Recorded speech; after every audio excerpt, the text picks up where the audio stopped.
ಕಿಮ್ಮತ್ತಿಲ್ಲ. ಎಲ್ಲರೂ ಕೂಡ ಆ ವೀಕ್ ಹೈಕಮಾಂಡ್ ಇರೋದ್ರಿಂದ ಎಲ್ಲರೂ ಹೈಕಮಾಂಡ್ಗೆ ಕಪ್ಪ ಕೊಟ್ಟು ನಿಮ್ಮನ್ನ ತೆಪ್ಪಗೆ ಮಾಡ್ತಾ ಇದ್ದಾರೆ. ನೀವು ನೋಡಿದ್ರೆ ಭ್ರಷ್ಟಾಚಾರವನ್ನು ಯಾರೂ ಮಾತಾಡಬಾರದು. ಯಾರಾದರೂ ಭ್ರಷ್ಟಾಚಾರದ ಬಗ್ಗೆ ಮಾತಾಡಿದ್ರೆ ಈಗಾಗಲೇ ಏನು ಕಾನೂನು ತರ್ತಾರಂತೆ.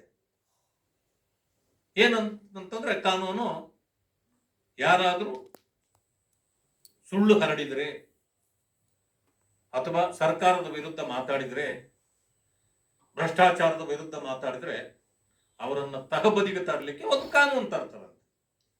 ಅಂದ್ರೆ ನಿಮ್ದೇನು ಹಿಟ್ಲರ್ ಸರ್ಕಾರನ? ಮುಖ್ಯಮಂತ್ರಿಗಳು ಹಿಟ್ಲರ್?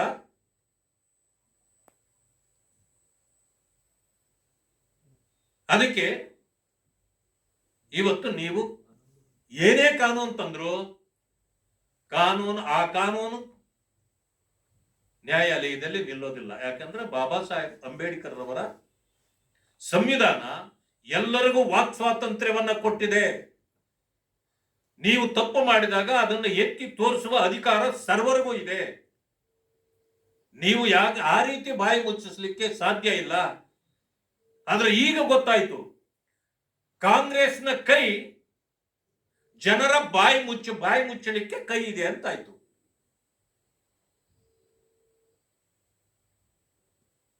ಆ ಕೈ ನಿಮ್ಮ ಚುನಾವಣೆ ಸಿಂಬಲ್ ಆಗ್ಬೇಕಾಗಿತ್ತು. ಅದು ಬಿಟ್ಟು ನಿಮ್ಮ ಕೈ ಈಗ ಪ್ರತಿಯೊಬ್ಬರ ಬಾಯಿ ಮುಚ್ಚುವ ಕೈ ಆಗಿದೆ. ಇದನ್ನ ಜನ ಸಹಿಸಿಕೊಳ್ಳೋದಿಲ್ಲ.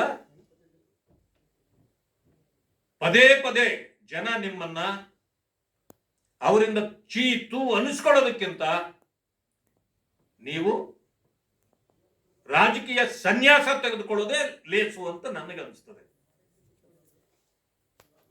ಅಧಿಕಾರ ಮಾಡೋರಿಗೆ ಒಂದು ಗೌರವ ಇರಬೇಕು, ಜನ ನೋಡಿದವರು ಗೌರವಿಸಬೇಕು. ಆದ್ರೆ ಈ ಸರ್ಕಾರ ಬಂದ ದಿವಸದಿಂದ ಇವತ್ತಿನವರೆಗೆ ಗೌರವದಿಂದ ನಡ್ಕೊಳ್ಳೂ ಇಲ್ಲ. ಜನ ಈ ಸರ್ಕಾರಕ್ಕೆ ಗೌರವವನ್ನು ಕೊಡಲೂ ಇಲ್ಲ. ಆದರೂ ಕೂಡ ನೀವು ಇನ್ನೂ ನಾವು ಅಧಿಕಾರದಲ್ಲಿ ಮುಂದುವರಿತೇವೆ ಅಂತ ಹೋಗ್ತಿದ್ದೀರಿ. ಯಾಕೆ ನಿಮಗೆ ನಾಚಿಕೆ ಮಾನ ಮರ್ಯಾದೆ ಅನ್ನೋದೇ ಬಿಟ್ಟು ಬಿಟ್ಟಿದ್ದೀರಾ? ನಮ್ಮ ಹಳ್ಳಿ ಕಡೆನೂ ಹೇಳ್ತಾರೆ, ಮೂರು ಬಿಟ್ಟವನು ಊರಿಗೆ ದೊಡ್ಡವನು ಅಂತ. ಇದನ್ನ ಪ್ರೂವ್ ಮಾಡ್ಲಿಕ್ಕೆ ಹೋಗ್ತಾ ಇದ್ದೀರಾ? ಮೂರು ಬಿಟ್ಟವನು ಊರಿಗೆ ದೊಡ್ಡವನು ನಾನು ಅಂತೇಳಿ ಮಾಡ್ಲಿಕ್ಕೆ ಹೋಗ್ತಿದ್ದೀರಾ? ಕೊನೆ ಪಕ್ಷ ಸ್ವಲ್ಪ ಗೌರವವನ್ನಾದ್ರೂ ಉಳಿಸ್ಕೊಳ್ರಿ ಅನ್ನೋ ಮಾತನ್ನು ಹೇಳಿ ಇವತ್ತು ಎಲ್ಲ ನಿಮ್ಮ ಶಾಸಕರೇ ನಿಮ್ಮ ಮೇಲೆ ಬಿದ್ದಾಗ ಇನ್ನು ನೀವ್ಯಾವುದೇ ಕಾರಣಕ್ಕೂ ಇದನ್ನ ಬಾಯಿ ಮುಚ್ಚಕ್ಕಾಗೋದಿಲ್ಲ.